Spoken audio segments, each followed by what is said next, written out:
નમસ્કાર દર્શક મિત્રો, જનાર્પણ ન્યૂઝમાં આપનું સ્વાગત છે। પ્રિયલક્ષ્મી ગરનાળામાંથી અવરજવર કરતા વાહનોને 1 મેથી 30 ઓક્ટોબર સુધી ડાયવર્ઝન આપવામાં આવ્યું।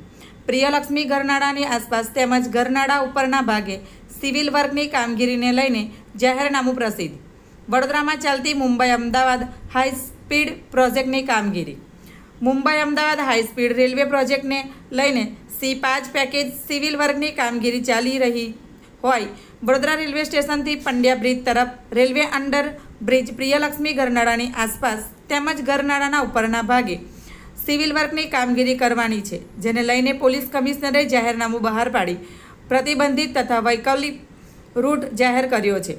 વડોદરા શહેરમાં L&T દ્વારા Mumbai Ahmedabad high speed rail project C5 પેકેજની સિવિલ વર્કની કામગીરી વડોદરા ખાતે ચાલી રહી છે।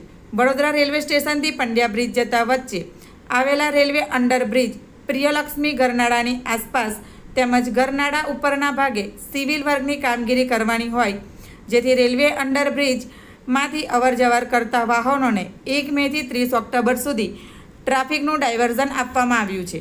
આ કામગીરી દરમિયાન શહેરજનોને અગવડતા ના પડે અને ટ્રાફિક સુચારુ રીતે ચાલે તે હેતુથી વૈકલ્પિક ટ્રાફિક વ્યવસ્થા અંગેની જાહેરનામું નરસિંહા કોમર દ્વારા બહાર પાડવામાં આવ્યું છે, જેમાં 1 મેથી 31 ઓક્ટોબર સુધી અથવા કામગીરી પૂર્ણ ન થાય ત્યાં સુધી ટ્રાફિક વ્યવસ્થા જાહેરનામું અમલમાં રહેશે।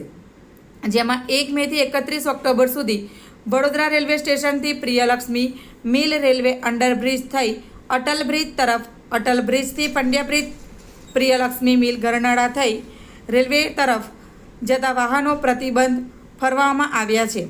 ઉપરાંત રેલવે સ્ટેશનથી પંડ્યા બ્રિજ થઈ પોલિટેકનિક રોડ ફતેગંજ બ્રિજ નીચેથી યુટર્ન લઈ પંડ્યા બ્રિજ ઉપર થઈ અટલ બ્રિજ થઈ જે તરફ જઈ શકાશે। અટલ બ્રિજથી પંડ્યા બ્રિજ થઈ તેમજ અટલ બ્રિજથી અલકાપુરી રોડ અલકાપુરી ગરનાળા થઈ રેલવે સ્ટેશન તરફ જઈ શકાશે। આવા જ નવા સમાચાર જોવા માટે જોડાઈને રહો જનાર્પણ ન્યૂઝ સાથે। અમારી ચેનલને લાઇક કરો, શેર કરો, સબસ્ક્રાઈબ કરો। ધન્યવાદ।